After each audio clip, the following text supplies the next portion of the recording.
Hello. I think we're live.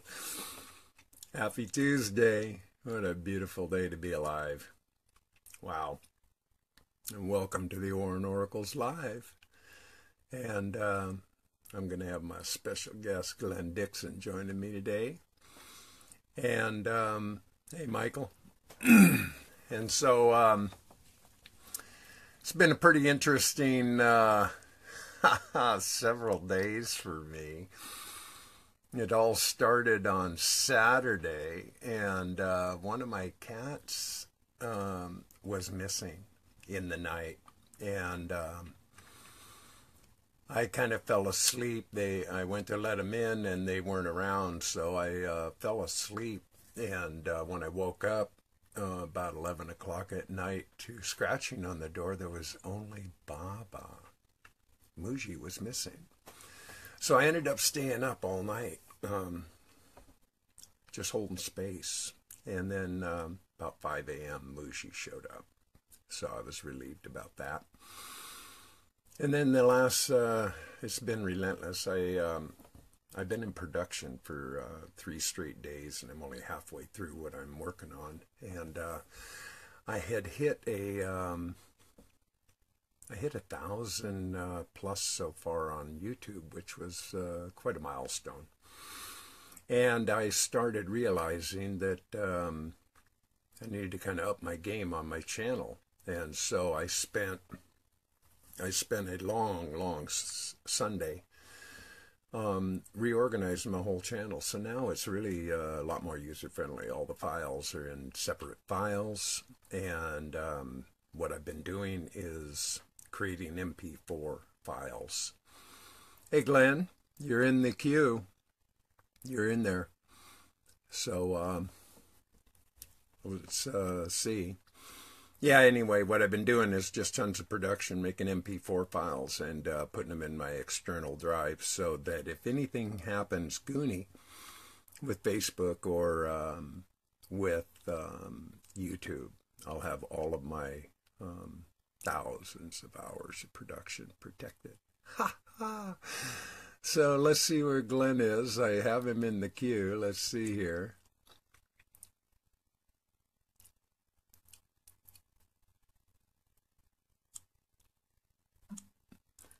Glenn is invited.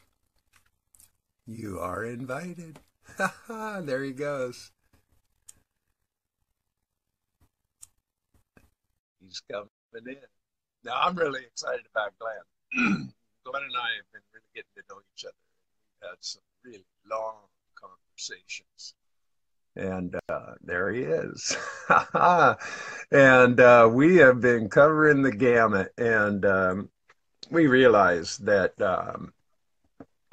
we're going to just keep, we're going to kind of, I'm going to put some spokes in the wheels. Our bikes are going to start making a little more racket. That's the way we're going to up the game. Right, Glenn? Hey, buddy, can you hear me? I can Say hear you. something. All right, man, there he is. All the way up on his beautiful little island way up in northeast Canada. Tell him where you are, Glenn. Hey, bro. Tell him where you're located. Well, before we go there, your video was a little bit broken up for me. Well, you're coming through real clear for me.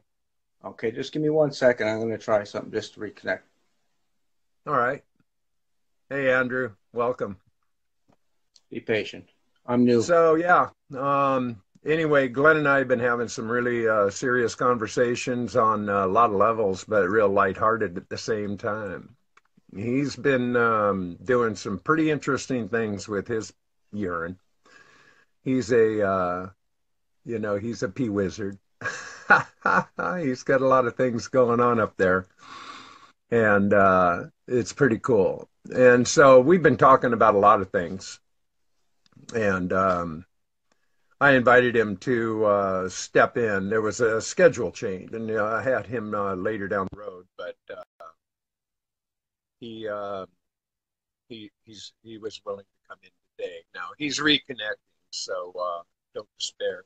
We're always live. We just roll with it. That's how it rolls. Yeah, so after 3 days of, I put in 18 hours of production work in the last 24, and I was getting pretty weary. So I finally took a break and went out for a walk. It's a beautiful day. The sun's out, a little crisp, but beautiful. And came back and did my body rub, washed my hair, my eyes, my face, and I'm feeling so very fine. It's a beautiful day to be alive. Oh, and since Glenn's working on reconnecting, they're the book's all in at this point, and so I want to thank everybody who committed to creating comments for the book. I got that whole package in there, and hopefully they'll all be included. It's all about space because I got several of them. And you can still donate, although there's no more, you can't be included in the book at this point. Everything that's in the book is in the book and it's in. But if you still want to be a participant and make a donation, you're welcome to do so, and it will secure you a signed, personalized copy of the book. And hopefully that'll be in the next month or so. You know, I don't know. I haven't talked to my coordinator since last week, so I'm going to check on Glenn here again. He had a connection disruption, so bear with me. I'm going to check on him, see where he went. No, he's still in the invites. It's just a matter of him reconnecting. I'm cutting in and out. Is that right? Anybody else having that problem? Seems to be recording real clear for me. Camera's not disrupting. All seems good from my end. So, you know, what can we say about technology? Everybody has their own, yeah, Michael's not having a problem. So, you know, it's different phones or whatever. Yeah, you're still in the invite, Glenn. You were there. You got to refresh the button because I got you there. And we're coming through loud and clear in Hawaii, according to Michael. Hi, Michael. Life's the beach, huh? Yeah, there is an East Coast blizzard, but I don't think he's in that particular area. He's up near Newfoundland, way up in northeast Canada, on an island up there on the Atlantic. So I don't know if he's getting any of that weather or not. Whether or not he is, I don't know. Well, Glenn's here, but I don't know where. I just don't know. Let's see. We have to on-invite him and re-invite him, but you know, it's all good. Let's see. He's invited. You know, I don't know. Let's yeah, he's still invited. I don't know what to tell you, Glenn. You're there. I don't know what happened to you. You were here and you disconnected. What's wrong with you, bro? I don't know. What button did you push before? I mean, the only way I know how to undo all this is to stop and start. You know, that's why I really don't like to do that because it just makes it so goony. And so I'm going to clear the requests. I'm going to, no, you're still in there. You're still in, you know. You looked like a picture was on your wall. So yeah, you know, you were there, man. I don't know where you went. So yeah, okay. I don't know if y'all can see the comments, but you know, that's the part of it. This is what makes it also present and accountable. We are live. And, you know, what are you going to do? He was here. He is out there. So, yeah, it's all good. So, yeah, I'm pretty excited these days. Life's really good. Uh, things are unfolding and presenting themselves as they do. And I don't live in any anticipation, expectation, or assumption. I just let things allow themselves to appear. And I always hold the vision, and the vision is clear. And it does work like that, whatever you think about, you bring about. And if you don't have the patience to let it unfold, present itself. All right, I see something appearing here. Let me push this button. Yep, there it is. Okay, he's coming back.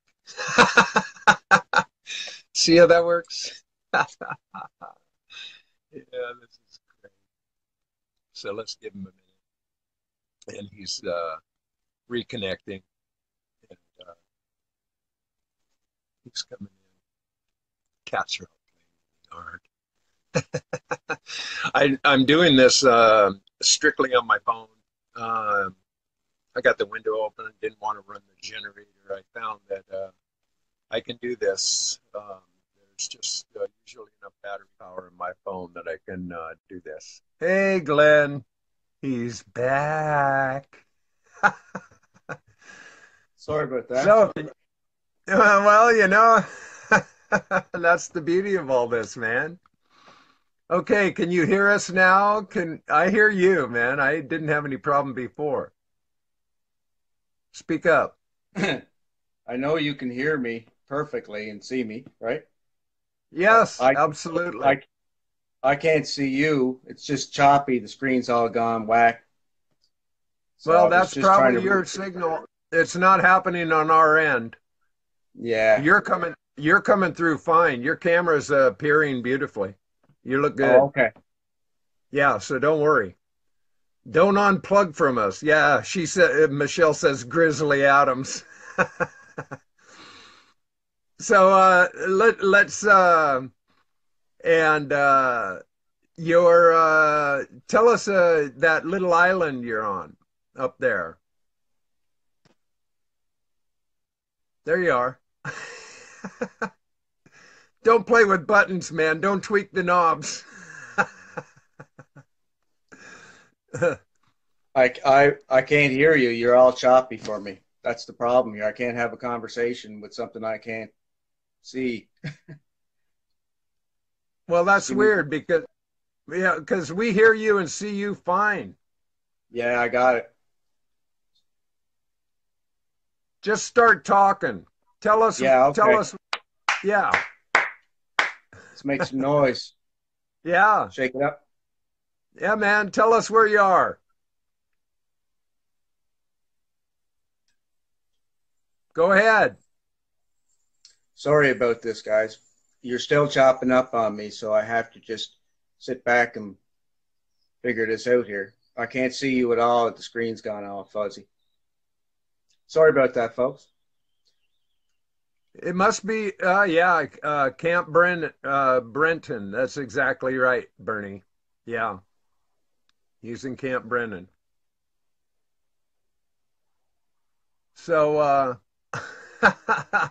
he's having the signal trouble. I'm not, you know, and I can see him fine, and everybody can see you fine, and we can hear you fine. Are you on your phone? Yeah, everything's good with the phones all charged up. I had my You're not PC in on it. front of me, so I was just checking to make sure that wasn't interrupting with the internet. Yeah, because the phone is what works, not the internet. I found that out. That's why I do it on my phone, not the computer.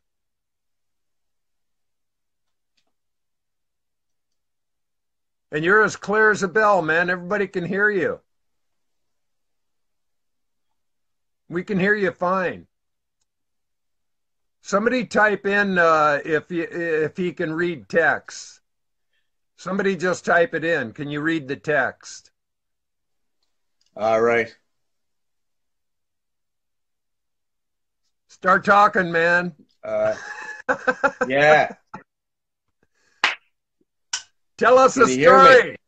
Yes. Yes. Okay. We can hear you. Now I can hear you. Cool. So start You know what talking, I man. did? Tell it. Yeah. Well, the technical difficulty, the Wi-Fi probably needs to be unplugged and plugged back in to get a better connection. You have to reset those once in a while, right? So what I did is I switched from the my Wi-Fi connection to my data connection on my phone, straight to the satellite. Cool. So you can hear me now. Yeah, that's what I did. Yeah, I What can are you hear you drinking? perfect. What are you drinking there, man? I got, you see my glass, eh? Yeah.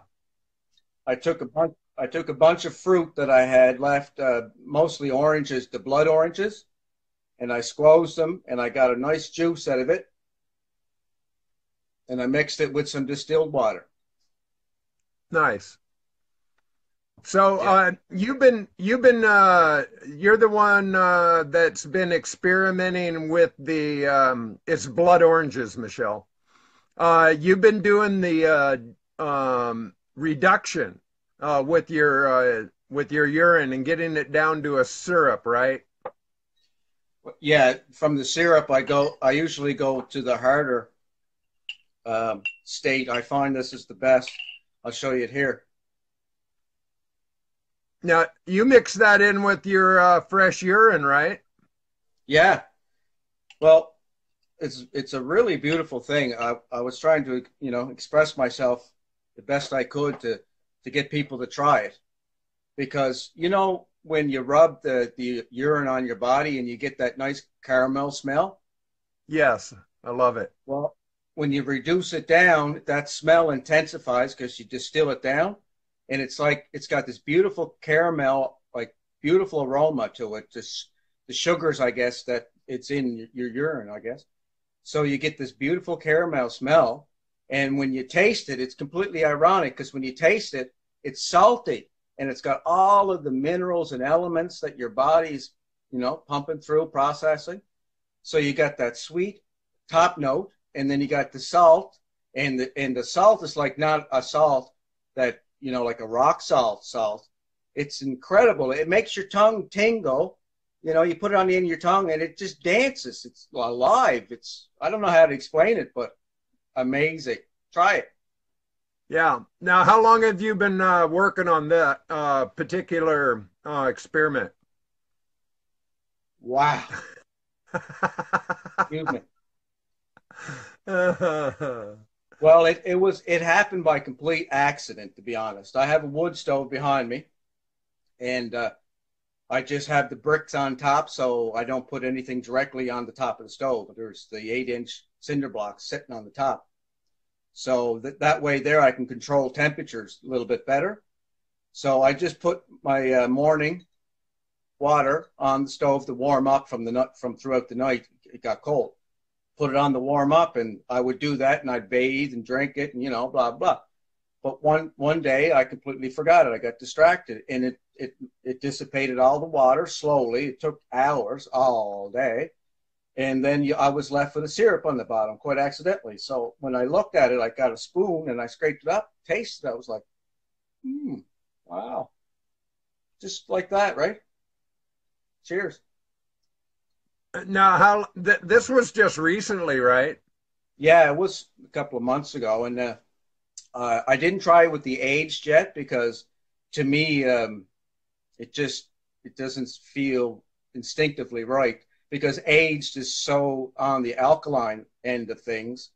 But I will try it, but I don't know if Yeah. it'll taste the best. Now, you've been doing urine therapy a couple of years now. Yeah, my second year coming up in April 1st. Yeah, yeah. Yeah, Yeah. as a matter of fact, we were originally scheduled to have your 2-year celebration, but there was a schedule change. And so I asked Glenn if he wanted to come up this week, and he says, yeah, man, I'm in.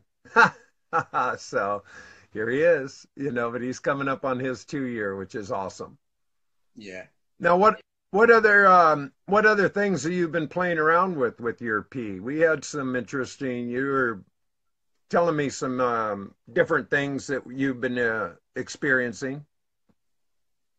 I got involved with the urine therapy. My first introduction was Dr. Jubb, and I followed his work, and I still do. And he talks a lot about life colloids, the very foundation of what's in our urine, really. And just since we're talking about it, the fresh urine that I distilled down to that syrup, what I did is I let it dry naturally, and it formed a powder of life colloids, just like white powder. It's got a little bit of brown mixed in it. Yeah, I can see it. Yep. Yep. So that there is, so it has very little smell and very little taste. It's just powder. Now, that I would consider that to be down to enormous. The powder, eh? There's the magic that we talk about right there. Yeah, there's your philosopher's stone. Yeah. That's the true alchemy. People don't understand this, and they really need to understand. That's what the Ormus is, and that's why it's precious. People ask me, "What are you doing?" I've got like 40, I don't know, 6, 7 gallons now, and I just keep letting them age because that Ormus just keeps collecting. It just keeps building up and collecting. And the longer the better, as far as I'm concerned. I'm in no hurry about my process. So when it's time, it's time. But I can watch it turn from some of my urine is like golden amber. I mean, like an ale, like a light ale, like real clean, real pure. And some of it's a little more dank when it comes out. It varies. And people don't understand this. I answered somebody yesterday in a comment that yeah, it can go like your pee can go from sweet to sour like Chinese takeout. It varies throughout the day depending on your detoxing, your exercise, your diet. It has a lot of variables, and it's all good. Hey, Elizabeth, nice to Yeah. have you. So, for me, it doesn't matter. The darker it gets, the better it is. That's the way I view it. My oldest is like a really beautiful amber. It's just dark and silky. It's beautiful. I mean, I love it. I love Mhm. looking at it. I love smelling it. It's just awesome. Yeah. Now, Andrew was saying he uses a crock pot to do reduction. He can take a gallon down to a liter, but he hadn't tried the taking it further down to the syrup. But I imagine it would. You leave it in there long enough, and you don't have to worry about it burning. You just put it on a low temp and let it roll. Yeah. There It's a was a good use, question I that would was think. on the feed about that. And for anybody that may not know this, uh, for the living enzymes, you want to keep the temperature, uh, they say around 120 degrees Fahrenheit. So I don't go that low, but I get down to 180 on my wood stove, and it varies a little bit. And I don't mind that because the variation of temperatures is kind of part of the magic. Like having a wood stove is the most incredible thing because you have a living thing in your living room, just like everything else, it's just radiating. I love it, Yeah, yeah, I can dig it. you Yeah, know. So we the actually temperature, we we scored a beautiful wood stove. It's sitting inside one of the tractor trailers right now, waiting. But when I build the tiny house, I might incorporate that wood stove into the tiny house. I'm looking at that. It's a really nice one. It was just given to us. Really nice. Yeah. So yeah. So were you and I talking about some mushrooming in any of your pee? I forget if we had that conversation.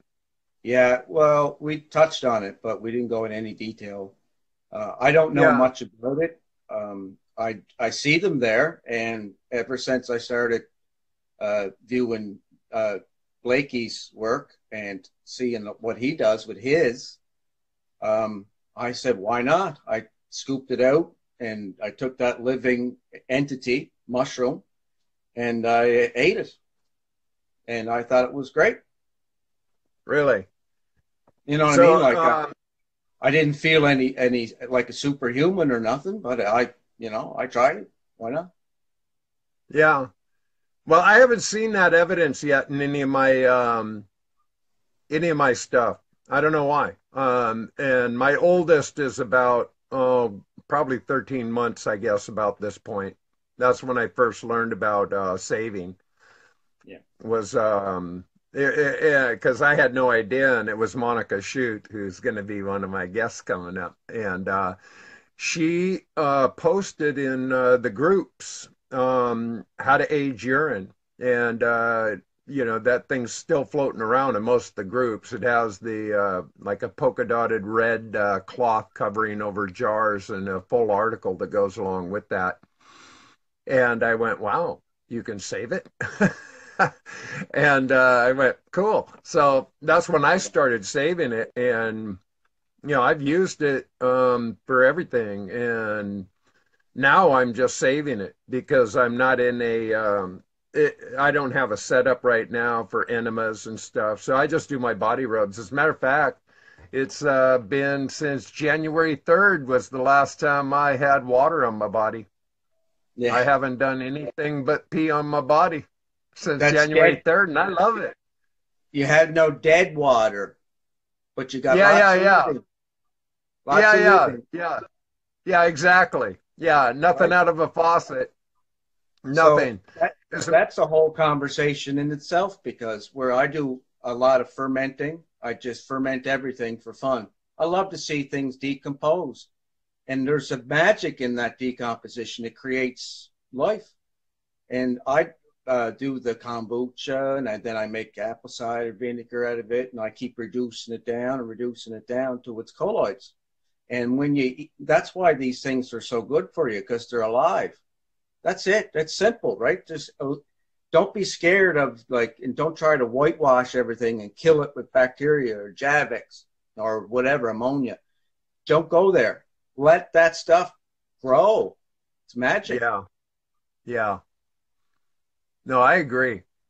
Yeah. I mean, I've got some, and my oldest is still, I keep that under the bed, and I have about 4 gallons under there that are being grounded by copper. We have a copper line. Yeah. Sorry. Go ahead. I mentioned on the feed about a really great scientist is Gerald Pollack, Pollack, and he discovered that water is the most anomalous thing, and all of its properties, it hasn't been nailed down in science yet. It's anomalous. They can't figure out the magic of water, and Gerald Pollack has discovered that there is another phase. There's a 4th phase, and that is, he proved it in his laboratory, and he's, talks about this. And what it is, it's very basic. The copper that you put in your urine, it's hydrophilic. It likes water.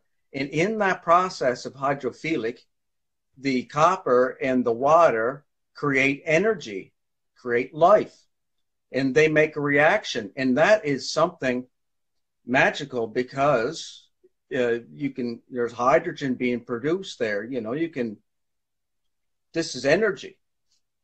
And it's free. And all you got to do is put copper in some water, and you got free energy. You got life. Right. Yeah. Well, and that's a process even in creating colloidal silver, if I'm not mistaken. That's it. That's all you do, right? Yeah. It's just in the colloidal silver process, it's sped up because what you do is you hook your 9-volt battery up to it. Right. You charge it. 18 volts. Sorry, I had that wrong.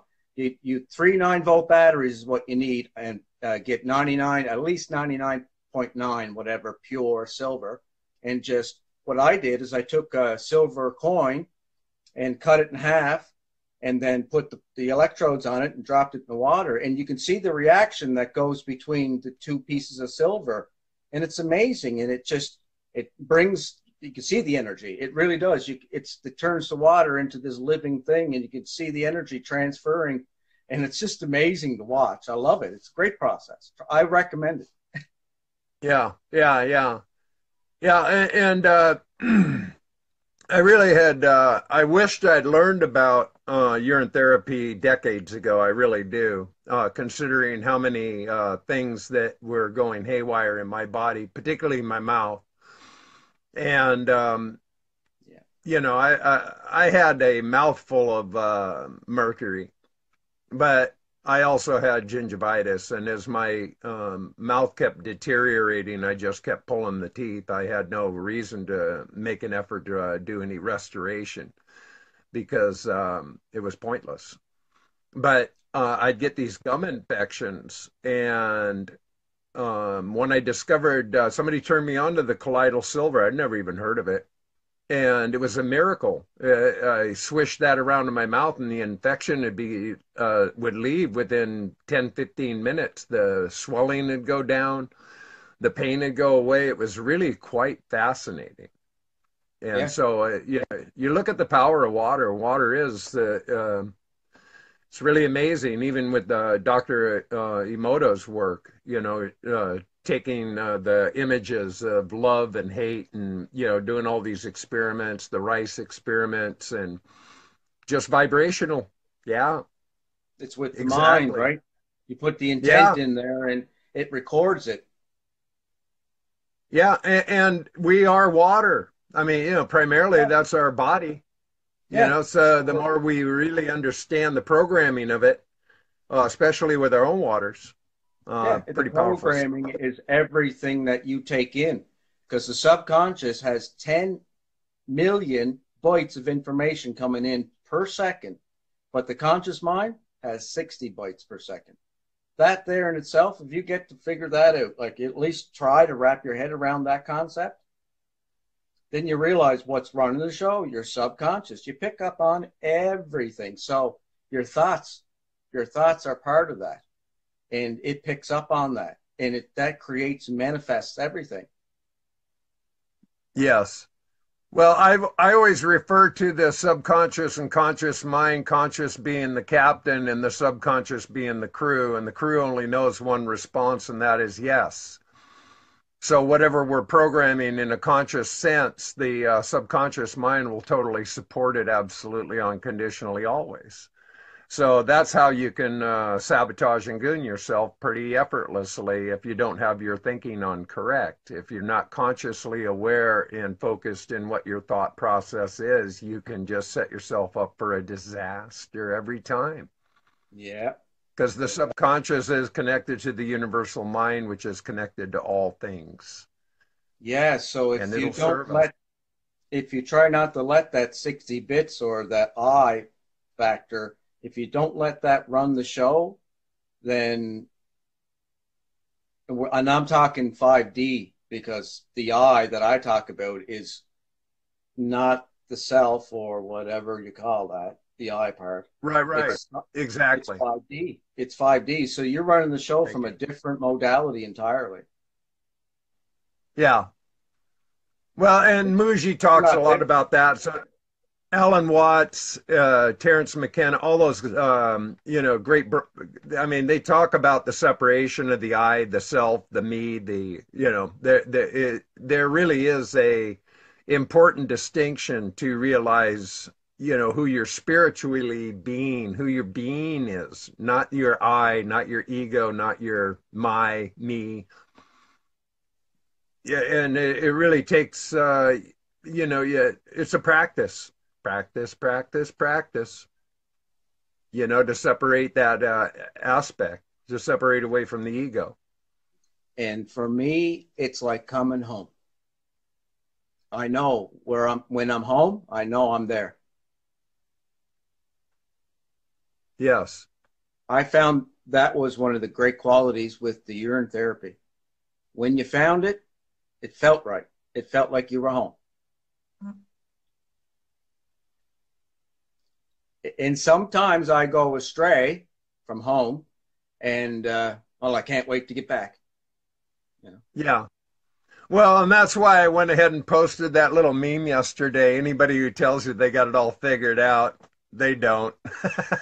You No, know, trust that. And nobody's got it figured out. It's all a process. Life is just a continuation of process, process, process. And it's dreaming. that's it. It's Yeah. dreaming itself. Yeah. There's nobody here. There's no thingness. It's just dreaming, and it's all verbing. Everything is in motion. You can see that from your experience, because even diamonds turn to dust. In the dream, time really just keeps flowing like a river. When you get that and you see the no thingness, or recognize the space in which everything appears, you just get it. It's just that you figure it out. Then you're like, okay, let's have fun with this. Yeah. Well, and that's another whole thing is the dream state is just so man, I dream in 5D literally Yeah. every night. Lucid I dreaming. mean, oh, it's just it's like amazing. Um, Michelle's asking what kind of diet are you on now besides the UT? When I started 2 years ago, I was on a fairly good diet, because I grow all my own vegetables, and I grow lots, and I love it. That's my gig. I spend, soon as I can get in the dirt, there's where I stay right until I can't get in it. I love it. It's like home, right? So I grow pretty well all my own stuff, except for my fruit, which comes imported to Canada, and I do all organic. I I've gone down that road. I've been back and forth, but I feel best on organic. So if the budget allows, I eat organic. And bananas. Bananas, bananas, bananas. Yeah. Yeah, I love my bananas and avocados and oranges. Those are my three primaries. Those are the three primary fruits that I eat constantly. And So it's been 2 years that I've been doing bananas and fruit. Oranges, like you said, and they're good. They're astringent. Anybody that it's been on this fruitarian diet knows how astringent and it's alive. So it doesn't take no time for the body to cleanse itself. Because a fruit diet is like no other. It's totally in its own class. Totally. So when you eat yes, fruit and you eat it every single day, it just astringently pulls everything out of you, and it feels that way. I feel it, because when I drink, I notice how alive this is. It's the value is in that. Well, not this. My other glass. I'm going to fill up pretty soon here.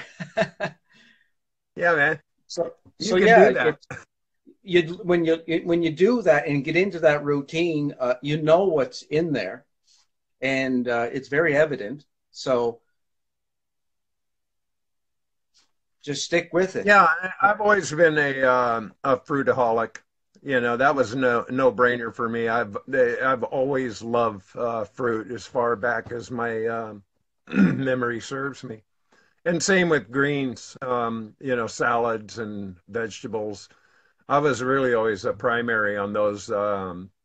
Even all the years I ate meat and all that stuff, my primary was in the fruit and vegetables. That's what I'd have more of than the meat. Um, so, yeah, it's a healthy choice. It is. Now, It's one of the things we were talking about in our earlier conversations last week, you've come a long road.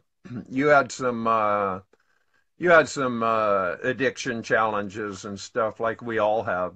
Yeah. still do. Yeah. I'm addicted to this radio that plays in my head. I call it me. Yeah. Addiction goes so deep into our programming. I'm addicted to having to have somebody close to me to feel their company, because I don't feel whole or fulfilled unless I have that. See, addiction's in everything. We are just by nature, we're an addictive species. That's fine. Yes. There's nothing wrong or right about it. It's okay. But when it gets out of control, you have to be able to have some kind of way to acknowledge you're out of control, right? Yes. Yeah, totally. Right. So, And it's all a process. it's a process, and you just get to a point where you're settled and you don't feel out of control. Yeah. And the urine therapy also, I'll say this, is an addiction. Every process, like you just mentioned, is an addiction. So I kind of like to separate processes that this action figure goes through in a daily routine from what I am at my very core, my nature, because Yes. I'm 47, so that I finally figured out, this, and it, not 100%, but I know what it's liable to do anything. It's unruly. The thoughts that go through your head, just right, way out there. Yeah. And you got to reel it in, and you got to have that you got to have that ability to reel it in. Because if you don't, it just runs the show. And once it starts running the show just goes to shit. And addiction happens. Yeah. It happens. Everything is happening. Verbing, always moving.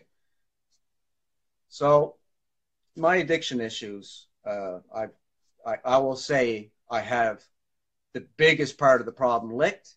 But do I? I don't know. But I'm not abusing, I don't think. Am I? Yeah, well, I don't know. I'm a pissaholic. Yes. AK. Totally. Yeah. The AK nails you on that one. I accept that one, man. Yeah. There's no turning back for me now, man. I'm in. I'm hooked. And I love it, man. I do. I really do love my pee. It's just so weird to say something like that, but it's true. I do. I love my pee. I do. Yeah. To me, it's just awesome what it provides for me. And I always know what I'm drinking. I know exactly what I'm drinking. Exactly. Yeah. Yeah.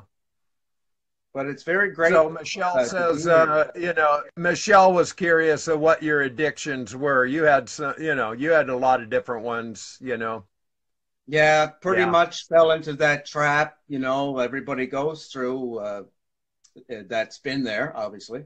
They just get involved with life, and then it gets stressful, and you start with whatever your gateway drug was, and it just progresses. And then you get to a point where you're out of control. I mean, I don't like going into details because it's behind me. On the linear thing, it's behind me. I don't dwell on it. I don't even like to bring it up, to be honest with you, because I don't. That guy is long gone. But for the sake I totally agree. Having a conversation, I will. I was into the pills because I had got injured, and I went allopathic medicine. They put me on some meds. And then they just grew because my pain seems to go up as the meds and all that. So I just grew into that allopathic thing until I was, hydromorphine, Oxycontin. Right? Yeah. No, I understand it. I'll justify it because I had an accident whatever. Something happened. I broke my neck. It wasn't a bad break. It was the 5th and 6th vertebrae got compacted. It was called a compound fracture. So they put me on the meds because I had a lot of nerve damage. That was my complaint. Because everything from where I had the impact on my neck, like my whole body, it's a very strange thing if you ever had any nerve issues. Your body vibrates. It doesn't feel like calm or smooth anymore, like natural. It just vibrates, and you're just vibrating. So I couldn't get used to that after the accident. So then I just kept saying, it's not working. Whatever you're doing is not working. I did all the treatments, physio first, blah, blah, blah, even the electrical treatments, And then I went natural, and I just give up, and that didn't work because I was vibrating. My nerves were just, it's like the impact of that, my head crunching that vibrated into the web of life, and it just kept vibrating me. It just didn't stop, and I just couldn't figure it out. So I went to the doctor, and ever since then, it's been a process because I learned from taking meds that got me nowhere fast, but I took my time getting to this point because it took 10 years for me to get away from that. Yeah. Well, I have a titanium plate screwed into four of my cervical vertebrae, 3 through 7, and it wasn't any one event. It was a lifetime of events that led to the dislodging and the disruption to the point where it was like a Vulcan pinch. I had a pinch going on that was 24/7. It just wouldn't go away. It never relieved. It didn't. And I went on that for 8 months. And I was just waiting to die. That was 4 years ago. I'm coming up on, well, let's see. It'll be coming up 4 years that I had the neck operation, and almost coming up another month or so on a year since I had a hand operation. So, but when I had the hand operation, I was already doing the urine therapy. So that was a big, big, big plus for the healing process. Now the other, I quit drinking, I quit pot, I quit everything for 8 months, and I diligently, I couldn't move my neck even after surgery. Yeah, I couldn't move my neck, so I was seeing a physical therapist, an occupational therapist, and then I learned they were minute exercises, and it took 8 months before I finally had, like full movement of my neck. And that's when I was able to resume golf and do other things. So it's been a long road. I mean, it's really a long road, but I was still on the meds until I got on the urine therapy. I was doing meds all the way through.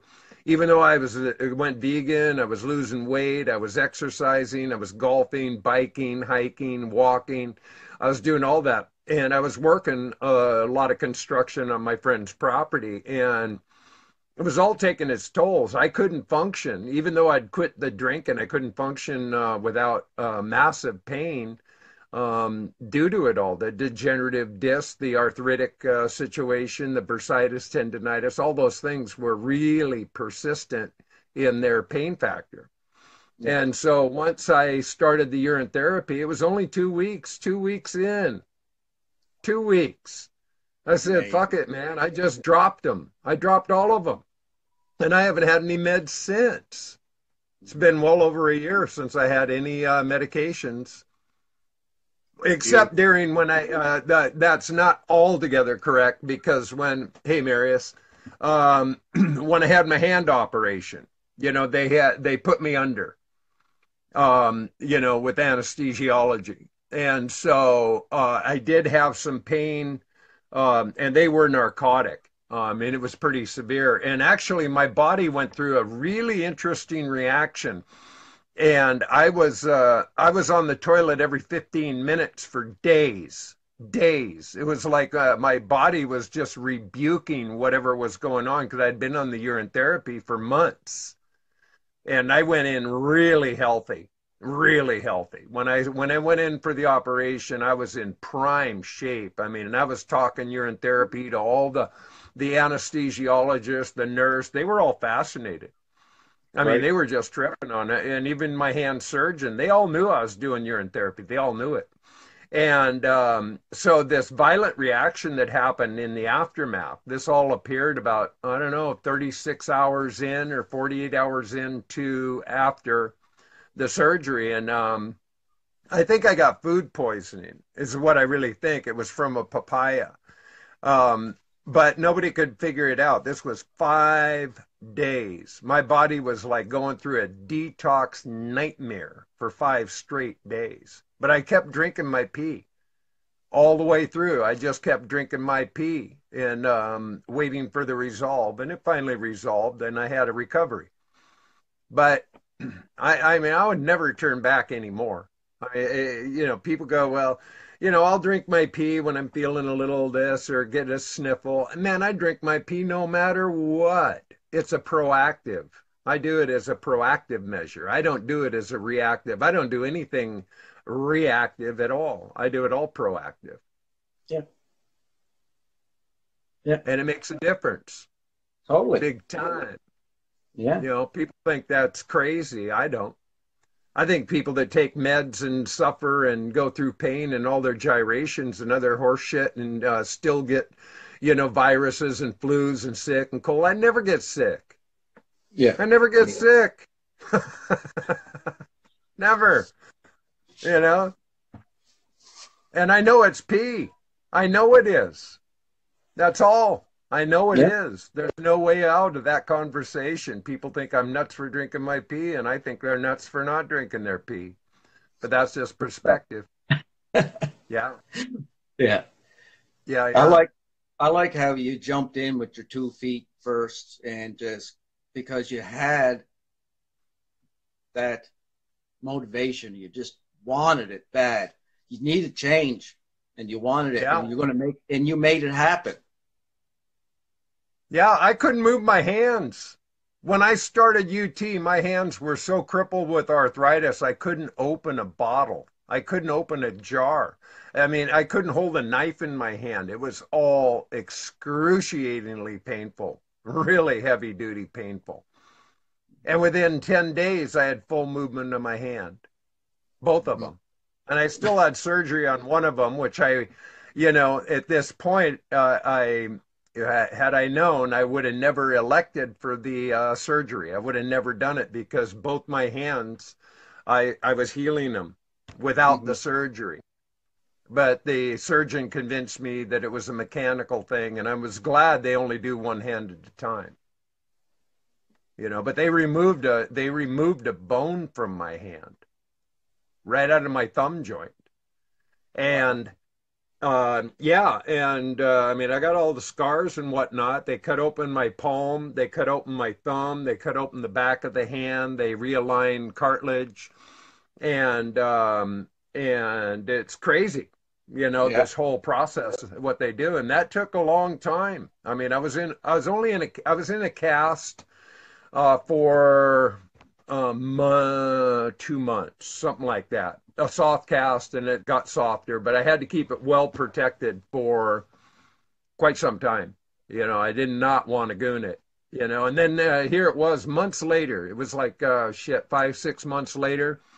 And I was still healing. You know, I still had a lot of tenderness in my hand, but I was bike riding and just going on about my life. And I had a crash and burn on my bike in San Diego. And when I bit it, it was just like a brain fart. And my tire hit the curb and I just went Pam.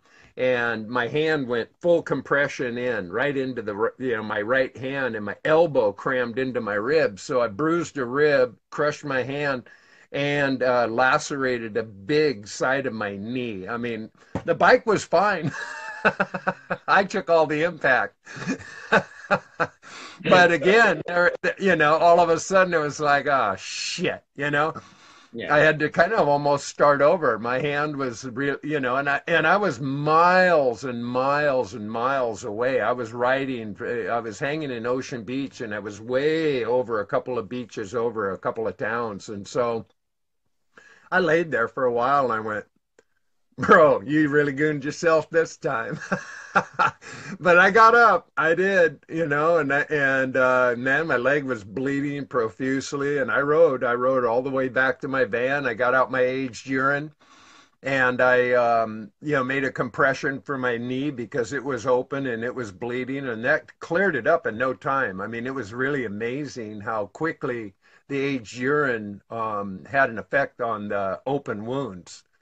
And now the rib and in the hand, they were compressed. They got gooned pretty good. So I was doing rubs and all that, but I had to go through a secondary recovery and rehealing. But they're great now. I can go out and golf 18 holes, no pain, no loss of grip, nothing, man. It's like amazing how much. And even when I got here in December, I was still, my hands are sore, you know, they would get sore. And so they were still delicate, but not anymore. I mean, there's a little soreness in my thumb joints, but that's nothing. I wear my rubber gloves, put the aged urine in there, and let them soak and heal. I mean, it's amazing how quickly the body recovers. Yeah. And I'm going on 65, bro. I'm not, you know, I'm not a teenager anymore. You know, the most people my age, they fall down and hurt themselves. They may never recover. Never, you know. But I'm healthier now and stronger now and more fit now than I've ever been in my life. You know, I'm really glad. honestly, I've never been this healthy in my life, man. A year in therapy has just turned my whole world around. You know, I'm just, whoever that was a year ago is just somebody I used to know. Yeah. Even a couple months ago, just somebody I used to know. Yeah. Yeah, I'm It's digging it. living. It's a living entity. The whole thing is always living. It can change on a dime. The only thing holding it back is how you perceive it. You can change anything. You Yes, just got to perceive it. Just it's not like you have to make a severe jump or a big jump. All you got to do is shift. Just get out of your own way and shift. yes.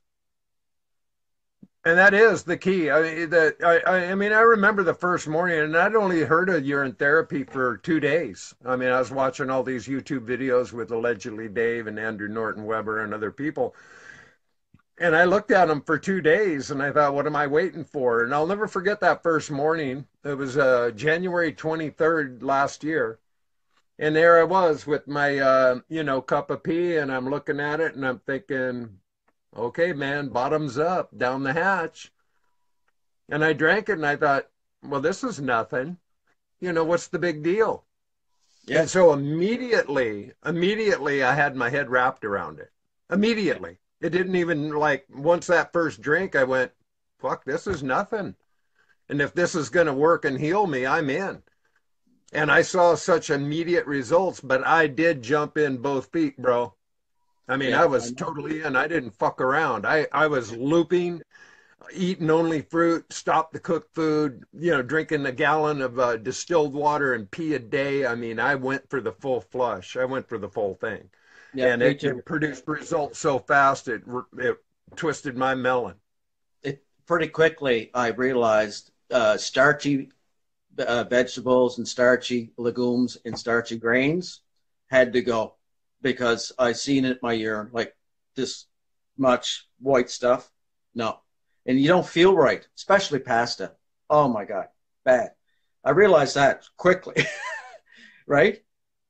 And then the ammonia part, what they call urea, what the ammonia, the strong part of the urine, I found I cleared that up once I got rid of all of the breads, like I say, the yeast, starches, all that, not yeast, pardon me, starches, and got rid of that.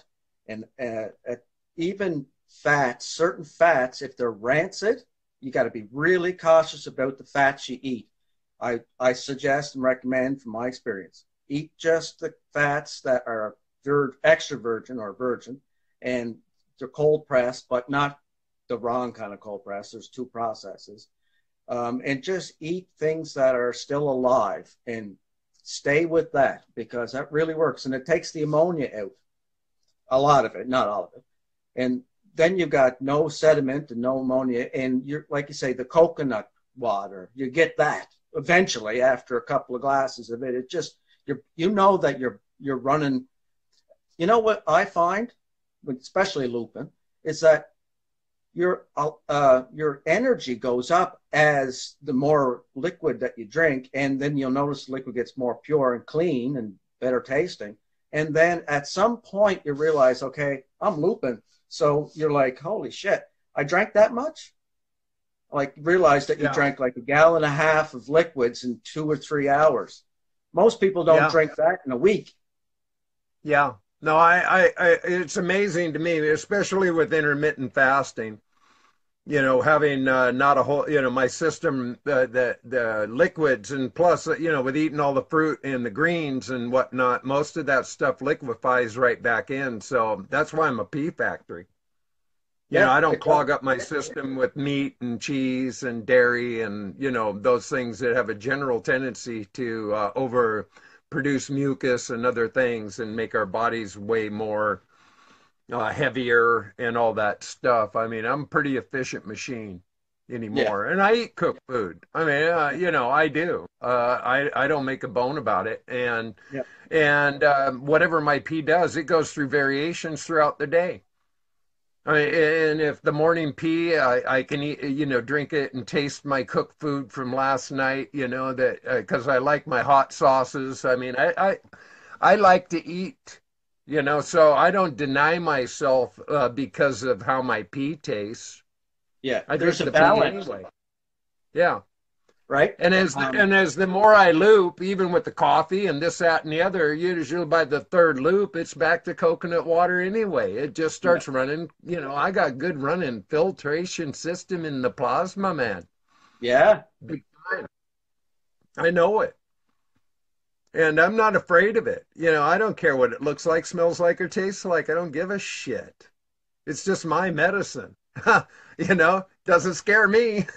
I know what I I got, you know. I find, and I don't know if anybody else has the same experience, but sometimes when you do get that really nasty taste, that one that's nasty does the most work in the body. Yes, That's why aged exactly. urine is incredible because it Yes, is I so agree. it's so astringent. The next urine you have is completely pure. It's like it pulled everything Yes. out on that one strong one, and then you hit it again with that, and then bam, magic. Yeah. No, and I see it. I do. Different people are making different comments, about thing, but the body will reproduce and regenerate and it'll readjust constantly throughout the day. Always. I mean, I can see it in my own body. I mean, everybody has their own experience, but I see it in my own body all the time. I mean, my pee can go through several stages throughout the day. And it does get to a point where it's really like it's just drinking coconut water.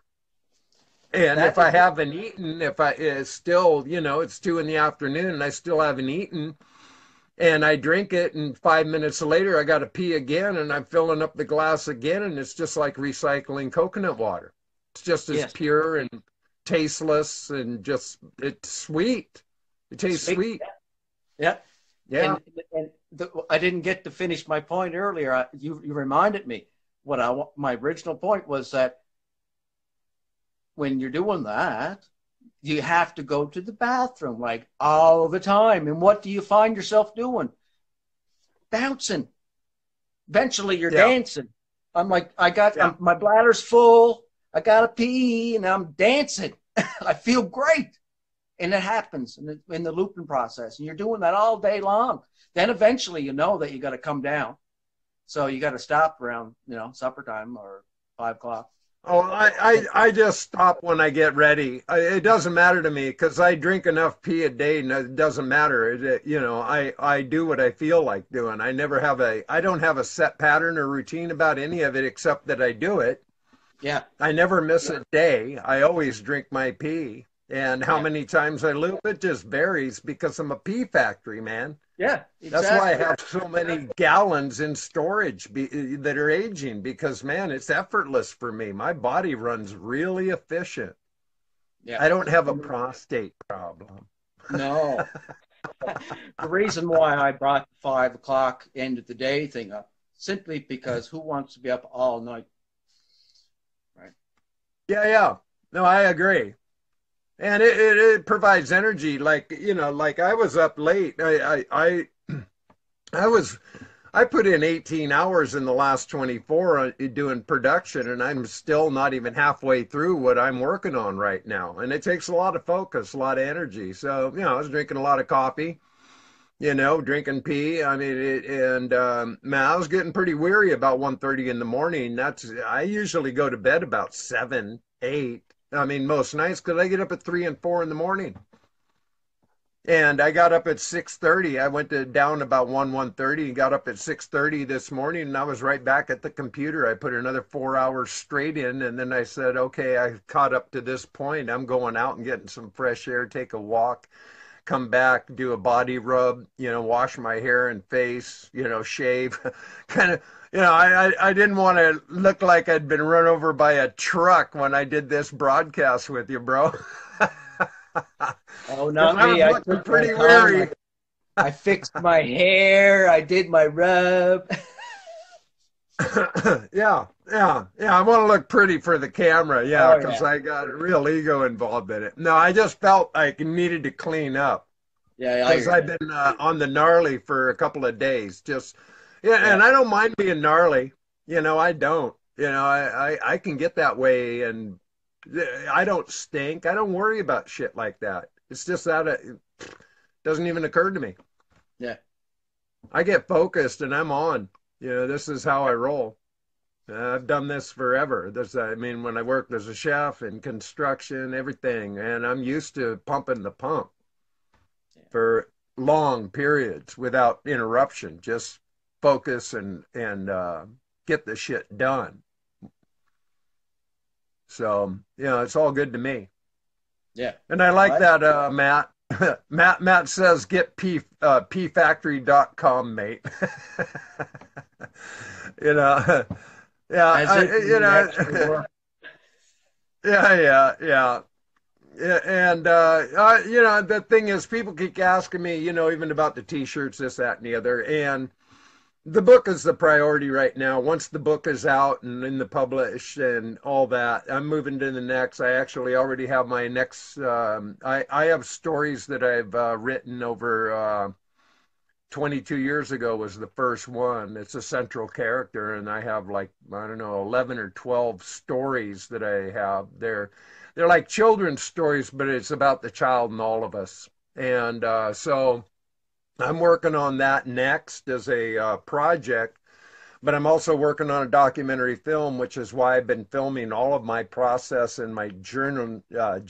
I've journalized the whole journey from day one, every bit of it. I've got thousands of miles down, you know, physically in film. You know, I got a lot of archive at this point, and I've already started a timeline on the documentary film. I intend to open a website and start marketing some of the T-shirt ideas that I've developed, and I got a lot more. You know, there's so many things that are on the burners, but first things first, I don't overamp myself. I stay focused on whatever it is I'm working on, and right now I'm working on projects that are taking a lot of energy and time and focus. It's all I can good. help you with that. I have lots of time. Actually, I shouldn't say that. No, never mind. Scratch that. Edit that out. What did I just sign up for? Hey, you do lawns? Yeah. Yeah.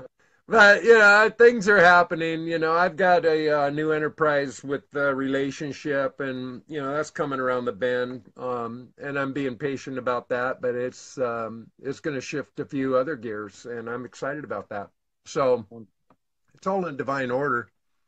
I just take it one day at a time, one moment at a time, one breath at a time. That's how I roll. Yeah, No I other find the way. magic when it comes to time is that gap in between two thoughts, you know. There's the magic. Yes. It's a timeless, no thingness place that you can just go to. And all spirituality just brings you back home to see that simple fact. It's a space between two thoughts. Just go there. Yeah. Well, it's remembering to be in that place of already been there and haven't gone there yet. You Yeah, know, brand stay new. right in that. Yeah, stay in that spot. Yeah. Yeah. It's a healthy space to be in. Mm-hmm. And, we were also talking, our conversations that we were having in this last week or so, it is about, I think the time's right to keep leveling up. And that's what I'm doing. That's why I'm doing the work I'm doing right now. I want to protect and preserve all of my material. So, because I'm just going to keep turning up the fire, man. I'm going to put some cards on my spokes, and I'm just going to keep making a little bit more noise because I think it's important, and I think people are really finally starting to recognize this is a movement. It's not just a bunch of occultists like drinking their pee. No, this is an awakening. This is a consciousness shift. This is a paradigm shift, and it is happening. It's happening big time. Yeah, it's always happening. And there's going to be more hundred. Stop. No, the beauty of it is that there's millions of people doing this. Millions. They just don't acknowledge it, or they're not public figures, or this, that, and the other. You don't know it, but they're there. They're doing it. I think time. That. I mean, I can't obviously know that as a fact. I can conceptualize that somehow. But, I spent a lot of time researching the health part of things. And you realize that there's so many people that are on the internet talking about health, and they all have their way or selling you a way. But this is the way, and it's the right way. And there's, I don't have to buy it. To me, that's like, wow. Yeah. Yeah, and I never poo-poo on anybody's modalities. I think everybody has their own, free will, their choice, their prerogative, and different budgets. I don't have a budget that includes, wouldn't it be lovely to be going and joining a spa and getting massages and, being able to just order all this shit online and have packages arrive every day. I don't have that luxury. I have none of that luxury. Aren't you lucky? I spend all of my money on gas and propane, just so I can have a, generator running and some heat in here. So I don't trip on it. The beauty of it is that the pee is all I need for perfect health. That's all I need. Fast forward. Okay, all of a sudden you make big money and you're a rich guy. And you got everything that you need. You're in a big fancy hotel with all the amenities. What do? You go to the bathroom and you realize I'm just pissing it away. Yeah, not me. No, and as a matter of fact, I had a PM conversation with a friend last night, and and she was asking me, you become a millionaire, because I'm a gypsy. I live a very, I'm a minimalist. And now that I have my pee in my backpack, I'm a total survivalist along with a minimalist, and I'm a total gypsy. Now I could, I'm here now, and this is where I am. But she said, well, what if you were a millionaire? And I said, well, if I was a millionaire, I'd just buy a bunch of property and open a sanctuary for animals and for, all of my tribe. So people could just come and hang, and feel free. That's what I'd do with my money. I wouldn't buy a bunch of fucking houses and cars and boats and bullshit. And, I wouldn't do any of that. I'd put it right back into healing. Not just the humans, but, allowing a space for a sanctuary. That's what I'd do with the money. I don't need money. I'm not attached to it. I mean, certainly we all need whatever we need to get by. And I do. My needs are always covered. And they have been that way my whole life. Always. And my needs are simple. Yeah. Love that. Yeah. That word they say, what's it called? Faith. Yeah. Yeah. There, simple. You just have faith that it's going to be there. Like apparently Jesus had this concept. They killed him. I don't know why, but he had some good ideas. But just have faith synchronicity happens, and bam, there it is. It's not hard, really. Yeah. Well, it's even like this relationship development I'm in.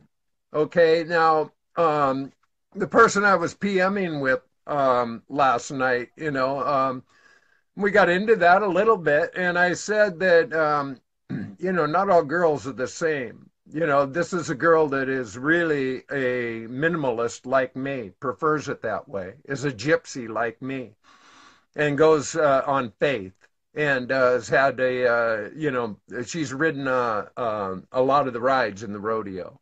So, she isn't a knave. She's a smart person, real smart. And we roll. I mean, our energy together is flawless, seamless, effortless, and it just glows. It glows with the flow. And I've waited my lifetime to have a opportunity to have a friendship of this level. Mm-hmm. And I'm jazzed about it, big time. Really jazzed about it. Good. Yeah, because it's true. Most women I've ever known, and I don't like to generalize and push people into corners, but there's security issues and money, and like their bling and all those other kind of comforts. So to find somebody that isn't attached at all, not attached to any of that, my kind of girl. Yeah. My kind of girl. So, is there a mystery that we found each other? No. No. It was just in divine order. And we both had faith enough to understand it, recognize it, and appreciate it, and embrace it as it appeared. And we've taken our time. We're just in a beautiful development. Our communication is just amazing. Truly amazing how we relate. Now, this is the point I want to make about this, and it's in general terms across the board, that some of the people that I have the best and deepest and thoroughest relationships are drink their pee. Now, why? Because they really love themselves. They've detached themselves in so many ways from the outside world that once they started drinking their pee, they started getting a greater sense of themselves. Man, I guarantee you won't love yourself more than when you start drinking your pee. You start appreciating self-love, self-healing, self-appreciation like you never understood before. I assure you that.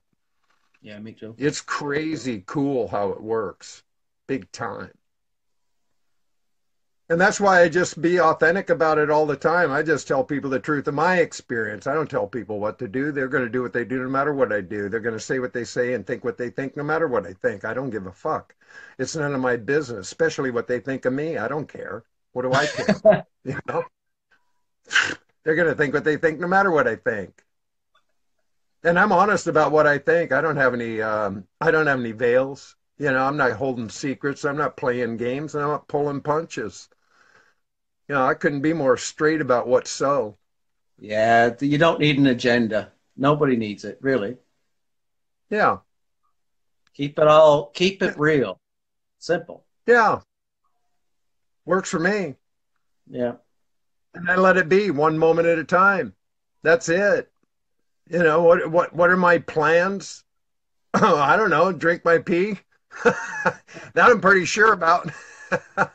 After that, it's all vision, and I hold visions. Now, I used to teach people success. I was a trainer, and I'd teach them how to build their businesses and how to manage their businesses and how to motivate themselves and inspire others and how to get to the other side by goal setting, goal achieving.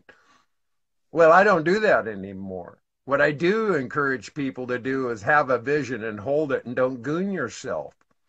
Because goals have a tendency to limit people because they don't think they set a goal. This is my goal today. This is my 30-day, my 6-year, 5-year, 1 year, And they put all these conditions on it.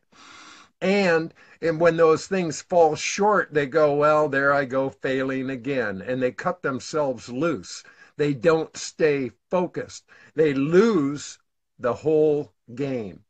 Now, When you can hold the vision, put in your order, leave it alone, allow it, accept it, be patient about it.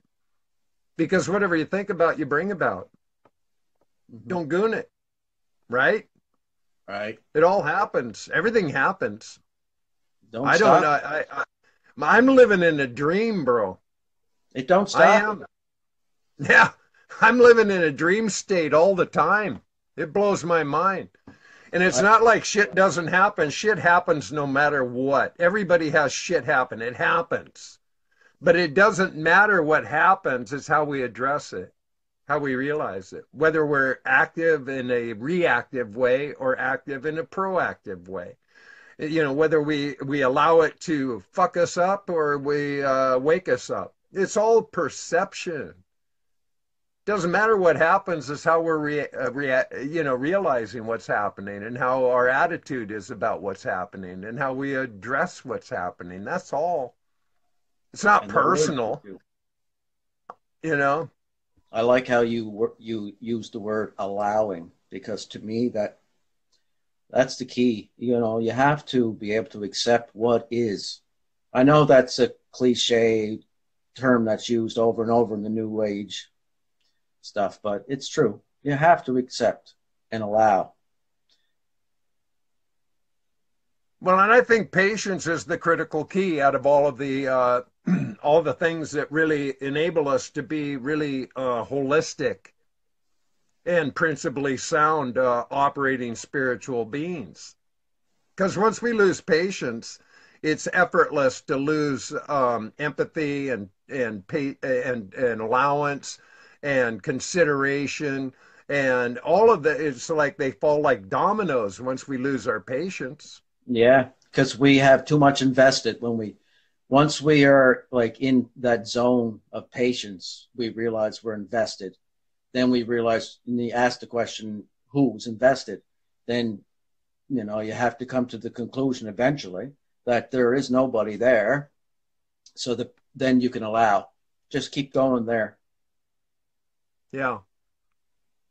Well, it's taken a long haul, man. I learned this stuff in the 80s. I was training myself and training others and learning all of this stuff, but I'd still set myself up for a gooning because I wasn't owning it. That's why I kept fucking up relationships, marriages, careers, you know. I mean, because I kept gooning myself. Mm-hmm. Because I'd take shit personal. I'd assume things. I wasn't being impeccable with my word. I wasn't being impeccable with myself.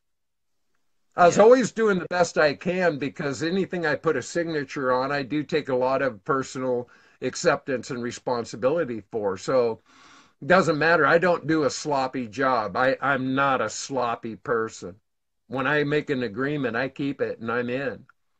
But that doesn't substitute for, taking things personal and being offended, and all that shit. And it's horse shit. Yeah. We live in a society now that is so fucking, bent on political correctness that you can't even say shit anymore. Oh, he said shit. Yeah, I said shit. Fuck you. And you're going to be offended by words? I mean, come on now. Let's get real. People are so easily offended. They have to look at that. It's not like I make no intent to offend somebody. I don't. It's not ever my intent to offend people or hurt their feelings ever. And if they're offended and their feelings are hurt, it's like, well, what's going on with you? What is it about me that creates this dynamic in you? What are you looking at in my mirror that's creating this illusion for you that you think it's my fault that you're fucking angry or whatever you are? It's bullshit. Yeah, it is.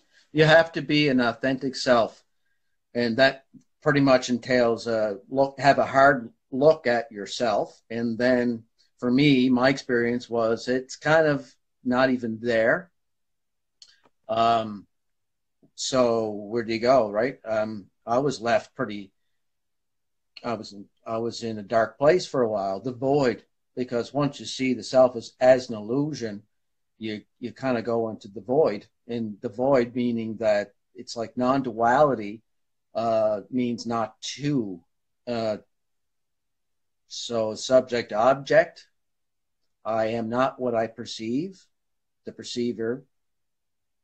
It's just stuff that it questions everything, and it puts it into a place where how could you point at it? It's like difficult to point at because it's just you're questioning all the time, and you question the self, and that self guy gets you in trouble, right? Yes. It's the ego attachment. It really boils down to the ego attachment. Oh yes, we should define our terms for sure. Yeah. Ego, Now, ego is a part of the self. See, here's the difference that I think, my opinion, is the self is the guy that thinks he has an ego or can lose the ego. That's the self to me. There is that beneath the ego. Keep going, digger. Dig deeper. Go, digger. Yeah. Find that guy that thinks he has an ego. There, you found him, and he don't exist. Yeah. Now, there's a couple of quick things before they disappear from my screen. Michelle wants to know if you drink the syrup daily. That's a quick question. That's a good question, Michelle. Thank you. No, it's very unique. I actually do not mix it anymore with water because I took the water out. Why would I want to go backwards? I actually, just like you seen earlier, I take a little bit on the spoon and put it on my tongue, and it's like no other thing you ever put in your mouth. It makes it alive and just it's like a zing, wow type of experience. So I don't put it in my fresh anymore. I use it like that, and it just really gives me a kick. It's like a jolt. You don't need much of it. A little bit. Now, Matt Stevens, he's down in Australia, and hey, Matt. Yeah, and he's asking, what do you think about the major natural health proponents, advocates, teachers, etc.? David Wolf, Mercola, Bassinger, Culture Foods, people like that. Yeah. And are there any that should go to P? And I think yes is the correct answer because I've heard, all sorts of, that, I don't know, the guy that does the master fast or something, there's different people that have different agendas. And that's been my perception. Now, I don't poo-poo anybody's, thing, but a lot of these people poo-poo pee-pee, because they've got some other agenda. And they don't want people to get away from their products or their systems and following their specific routines. That's been my observation. Yeah. Everybody chooses also, whatever they want. Matt, just remember, there's a nugget of gold in everything. Just look for it. It'll come instinctively. Mercola, I dig into the health industry. I watch so many hours or whatever. But there's a little nugget in there that relates to you. And just go with that instinct and try. And if you fail, well, who cares? The other guy you mentioned, what was his name? Well, there's David Wolf, and then... Yeah, Wolf. I think Wolf will go that direction because he seems like he's really... in touch, because you try anything. Look at him. He's out there. He's putting it out there. Yeah. Who knows? But I do. Yeah. And it's like Matt says he loves them all. And there's nothing not to love. I mean, there is, like you said, there's a nugget in everything. Yeah. And anytime that we, when we're ready, teachers appear in all sorts of ways and dimensions. Yeah, and it doesn't matter where you're receiving your information. It really doesn't. The biggest thing that I have recognized in my life experience is that life is this giant jigsaw puzzle, and it's up to us to find the pieces and make them fit. And we weave our own tapestry. If you let somebody else do your whole weave of your tapestry, you're kind of turning gray. You know, that's not a very colorful way to approach life. There's so many paths. There's so many ways to appreciate, understand, and elevate our understanding of what is best in our experience. And it can vary, it can change. What you talk about Flexibility. is that urge to become. So we all have that as action figures. We want to become something. Yes. But there's a duality. There's the opposite of becoming. It's being. So there's a balance, a healthy balance, because if you don't see the being part of it, just to be able to chill, then the want and the urge to become something gets out of control. The self runs the show. It just goes boom. But then once you get the being part and you just sit there, you can balance them.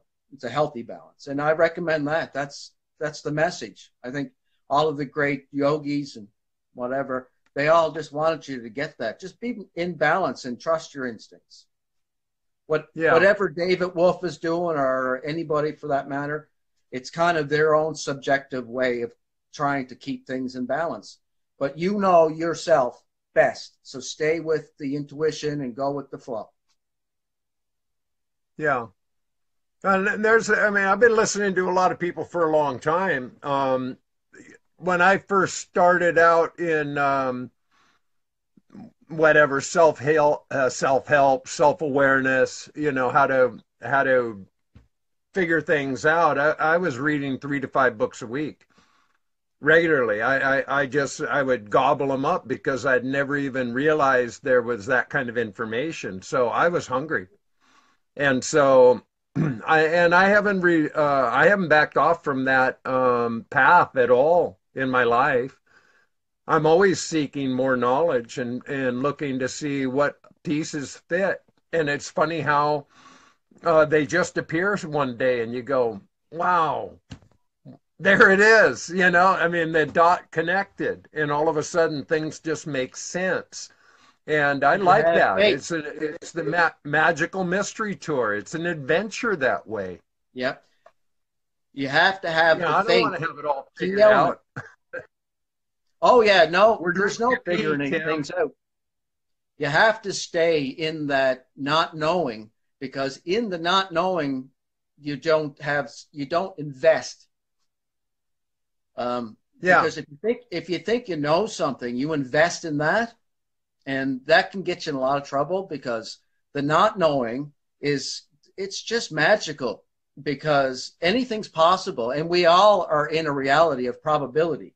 So if you want the change to happen truly, stay in the not knowing, because it's more probable. Yes. Well, and that's why I put that meme up yesterday. It appeared to me when I was having my morning walk, you know, that anyone who thinks they got it all figured out, you know, they don't. Trust that. You know, they don't have it figured out. Nobody's got it all figured out. And if they say they do, I've always likened it to a quote of Alan Watts. He says, anybody who says they can take you to spiritual enlightenment is someone that's just picked your pocket and is selling your watch back to you. Alan Watts. Yeah, Alan Watts. I love Alan Watts. Oh, Watts. Yeah. And Terrence McKenna and Muji. I love these guys. And Ram Dass. And I love these guys. I love listening to them. Yeah, they're awesome. Me too. Yeah. I love it all. One of my most recent obsessions is Paul Hederman. I usually post some of his stuff just to get people interested, but I haven't found another teacher after him, and I don't even like to call him that, because in non-duality we realize there's no teacher and there's nothing going on here. It's always happening. Yeah. Therefore, nothing ever happens. Simple. Well, you know, he comes from experience, and that's, you know, you know, the guy's gone through the gamut. He rode the ponies. He's been on the bigger amusement rides, and, you know, he came full circle, and, you know, he's present and accountable, and I like him too. You know, the guy is a straight shooter. Yeah. He doesn't pull any punches. It's authentic self, I guess we can call it. Yeah. No, I like that kind of spirit in people.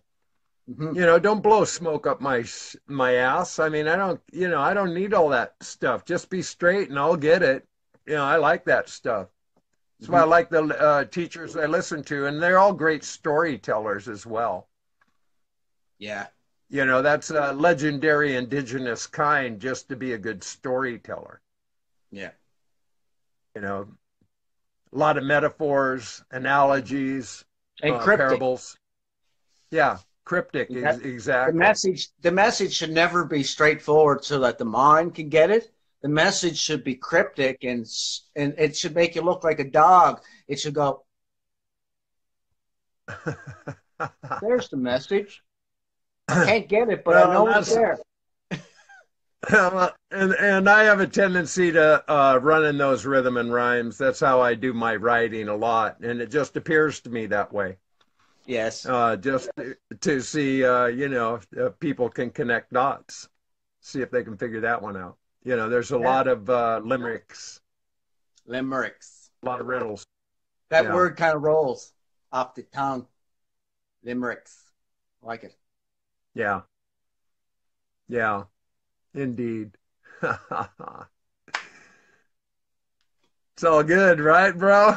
I don't know. I'm not here. This has been fun, man. I've been really enjoying our time. You know, I just love you dearly. You know that. You know, Love you too, you're a Paul. real find, my friend. You know, I really enjoy it. And matter of fact, I'm going to have Andrew Visker on next week, and he's a character, and I love him too. We've had some great conversations, and you know, that's the beauty of it all is that these are conversations. You know, they're not scripted. We don't have an agenda. We No, just let it that's kind appear of, and see how it rolls. it's like Yeah. what's in the water. It's all alive and Yeah. it's happening now Yeah. Exactly. and authentic. Yeah. It's a Don't beautiful. forget. Yeah.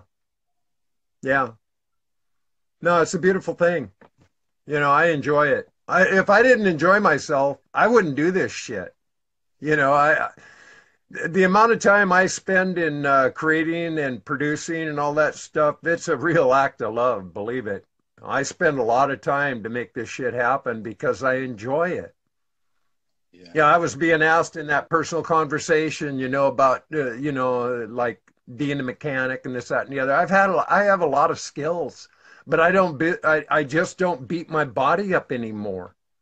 Yeah. That's what got me in trouble in the first place, playing Superman, using all these, you know, skills Hmm. that just were destroying my body. Now I'm using the skills that expand my mind, the ones I like. I like production. I like writing. I like making movies. I like making shows. I like performing. You know, these are things that I really enjoy doing. I have You fun. forgot the I'm golf. having fun.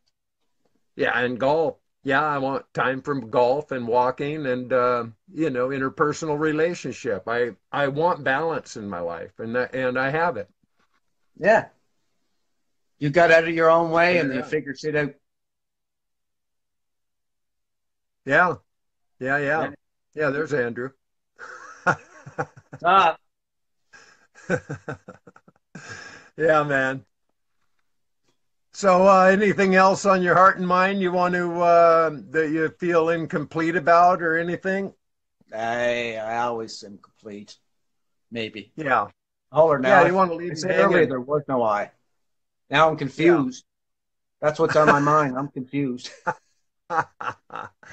Well, you know, I used to do, like I said, I used to do a lot of training. Okay, so techniques. Now, I understand techniques, and you know, if you're going to do good sales, yeah, there are certain postures and disclosures you want to maintain. And one of the techniques we used to teach is don't spill all your candy in the lobby. Hmm. You want to leave people with something to, you know, think about. You don't want them to know everything because then they'll just come to a conclusion. Yeah. And you don't want to leave people that way. You want to leave them guessing a little bit. You want to leave people with, you know, a sense of wonder. You I do this thing every day. It's a mantra for me. Anybody who has their birthday and they're in Facebook and it appears every day, I do this as a mantra every day. So if your birthday appears, I go, happy birthday to you. Have fun. Live large. Enjoy the ride. And may your day and life be full of love, wonder, and magic. Love and peace to you. And I always post a picture along with it. Usually I have a couple of pictures I like to use. The one for the ladies and one for the men. And the one for the ladies has this little gentleman. He's probably all of 6 or 7, and he's wearing a white shirt and a hat and black pants, and he has this oversized tie, and he's just holding out a red rose. It's just sweet. And the other one is a giant heart, and it's all of people. There's hundreds and hundreds and hundreds of people that all are standing together to form this giant heart. It's like a big heart tribe. And the reason I do that, it makes me feel good to do it. It's like a mantra, just sending out love. I like to send out that kind of love to people every day. And I don't even have to know them. They're just friends on the friends list and whatnot. And I don't know them that personally. There's a lot of people I do know very personally, even though we've never met physically. I feel like you and I know each other pretty good at this point, Glenn. Yeah, well, we got out of our own ways and we put the self on the back burner and we decided to touch each other's hearts. Yes. That's the way I look at it. I extend that every day to everyone in every way. And how they receive it's up to them. I'm not attached to the outcome. I'm not in business. That's what I love to hear, man. It's just sharing. A lot of people will take that statement and turn it into something bad because it just kind of don't sound right. But because you're not attached does not mean you're a cold, heartless person. People think that, and it's the wrong way to look at it. My opinion, that because when you detach, it's not that you're cold-hearted.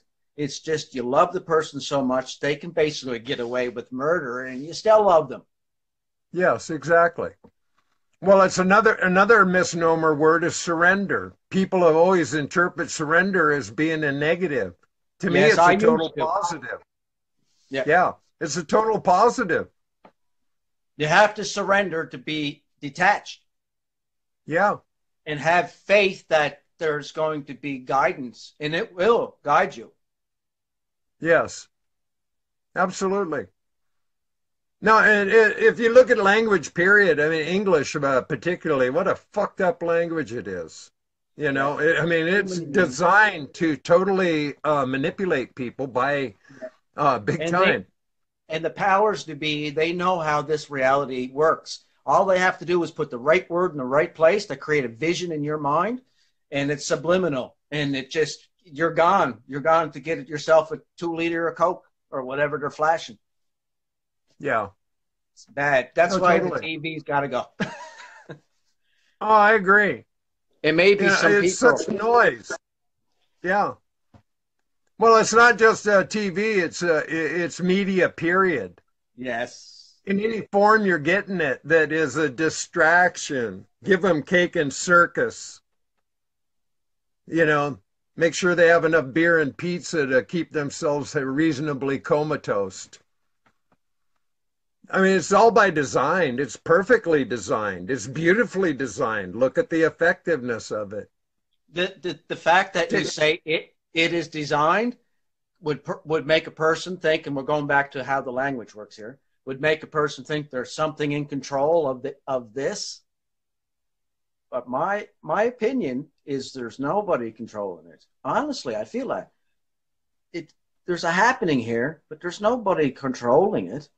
In the moment, it's like a dream. You notice how a dream works? It just happens, and there's no control, unless there's the lucid thing, but that's rare. Right. There's no control. And I don't really think there's much, like as a conspiracy group, and I like to put myself in there, Everybody should, in my opinion. Put I yourself liken into that. myself. I liken myself to being a conspiracy analyst, not a theorist. I love it. Yeah, but Yeah. continue. I love it when somebody interjects with a really witty comment, and it completely throws my mental state right out the window. I'd have no idea what I was just talking about. Perfectly stated. Exactly. Well, and here's the thing, okay, that when I say design, okay, there was a blueprint. There is a blueprint. It goes way back in history, big time. Okay, it wasn't just started by the Rockefellers and the Rothschilds. It has deep rooted history throughout time. And by design, it's to manipulate and control the masses. That was and is the general idea. So if you can create pandemonia, chaos, division, separation, ideological misnomers, religious separation, political separation, color separation, age separation, sexual disorientation, all of these things, division is design. Not inclusive, not to unify, not to harmonize, and not to get us in the same orchestra playing the same music. It's so that it's all this white noise that separates people. And that's all that needs to be really understood and observed. You don't have to argue with it, fight about it, or carry around a banner and a bat and be ready to shoot somebody. It's not required. It's just not. And that's where the surrender comes in. That's where the allowance comes in. That's where all of these poetic postures become so valuable.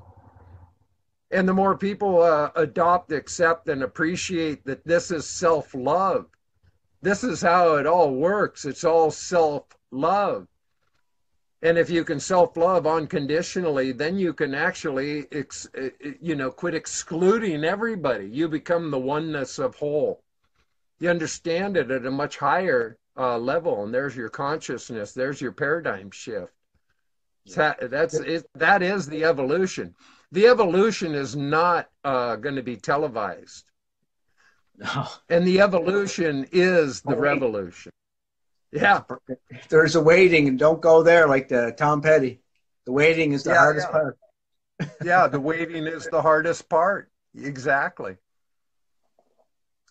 And I've ridden all those ponies. I put a lot of tokens in those rides. I run out of tokens for those rides, and I don't even go to those areas of the amusement park anymore because they don't amuse me.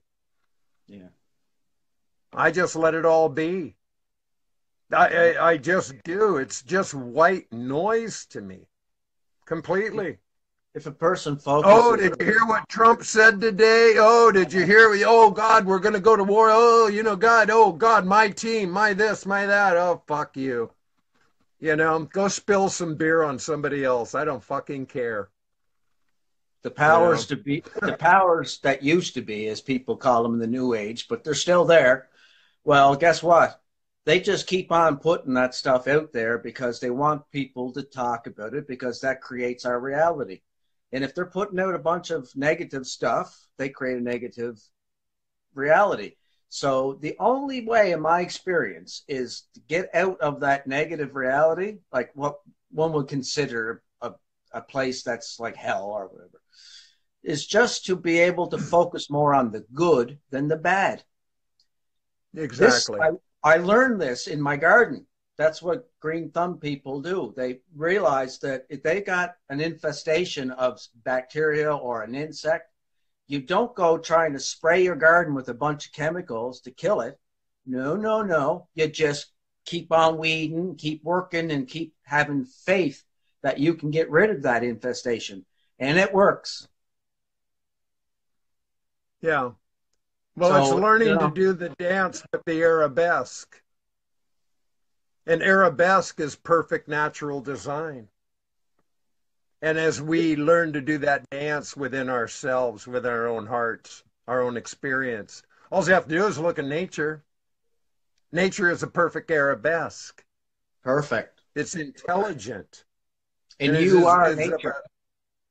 yes, it's a You're perfect. connection.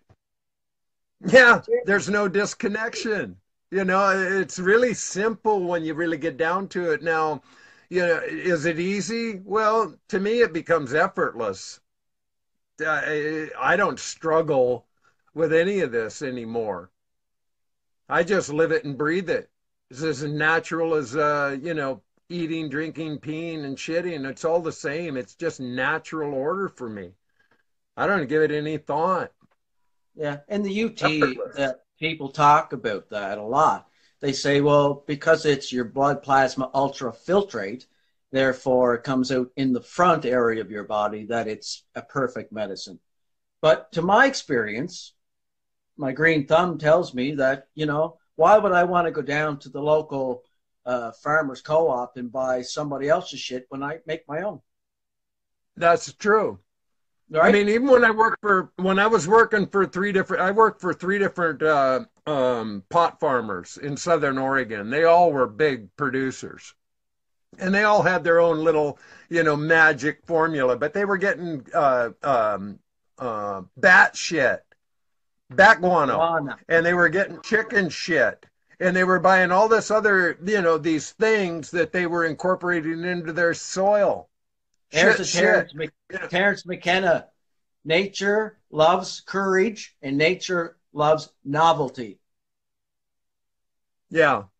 Then you got a recipe there for a good garden. Be brave enough to put all kinds of shit in your compost tea, because that's where the magic happens. Yeah. And Well, I like really David, mean that. yeah, well, David Burns said out by the outhouses where the sweetest flowers grow. You know, I Yeah, mean, that's usually actual and Lily. metaphor. And Matt, yeah, he lives up near Newfoundland. Is it considered Nova Scotia? What or what? What's the No, province?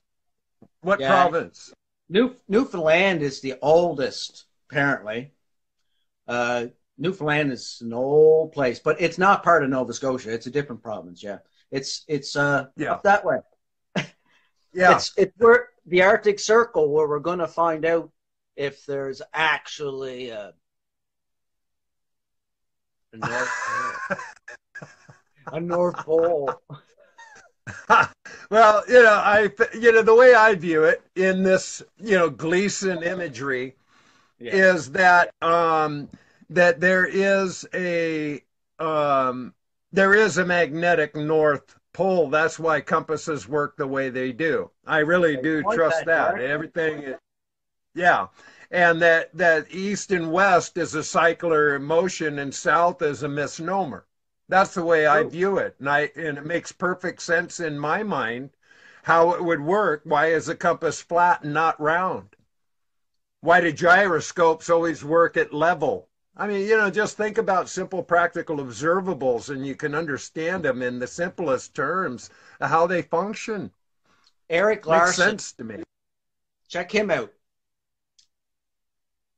He calls himself a North and South Pole traveler or explorer, and he's on the TED Talks. Eric Larson, and I just watched him for the very first time last night, and he treks across. He says 480 miles from the most northern part of North America, Transloop Bay, I think they call it. I don't know. But he treks, he says, across the ice 480 miles or kilometers, like whatever. And he tracks and he has a crew, but it's very scarce. I think there's three of them. And they go across the Arctic North and South. He said he's at both North and South Poles. And, you know, it's interesting to see this because in the video that I watched, he has a digital readout. I never seen him hold an actual compass. And I'm Right, curious, once you get to true north, what does the compass do? Does it spin around and around and around because it can't point to the North Pole? It's right. there. And it is magnetics, and we're all magnetic. Once we understand that, you know, that we're all the same electromagnetic field force, and that our bodies have the same energy field that that all represents. We're water and magnetic energy. That's what we are. We're perfect conduits. Once we understand and allow it, we're perfect conduits. Now I have to. I'm going to have to wrap it up because my my battery is going to die here soon, and I don't want it to cut off right in the middle of any broadcast. And so we're coming up on 2 hours, and we've covered a lot of stuff, and a lot of nothing. Yeah. It's like a Seinfeld. What's your show about? Nothing. The best show ever. Yeah, best show ever. But man, I love you so dearly, bro. This has been way fun. Yeah, this has just been awesome. And funny how we can bridge the gap. Yeah. We'll have you back again down the road. You know, I'm going to keep expanding one way or the other and develop. Once I get my mainframe computer, I may up my game again. You know, right now I'm just kind of working at a, level that works for me. That's it. Yeah. And so I do the best I can with what I got. And but I have a really powerhouse computer that's back in Washington State that I'm going to go retrieve here in the weeks to come sometime. So we'll see. But happy travel, my friend. Yeah, man. Yeah. Got your back. All love to you, man. Big time. And Andrew, looking forward to you next week, brother. Andrew's coming up on the board next week. And then another dear friend of mine, Kirsten Lazur, she's awesome. She was in one of my WEEDU Wander videos. She's a piece of work. And then Monica Shute, too. So we got some lively guests on the queue.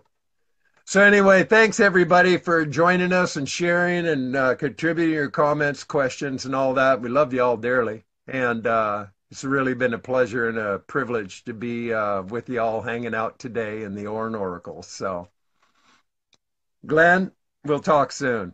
Peace out, bro. Yeah, peace out. Love you all. Love you. Boom, you just been loved. Pow. Ha ha.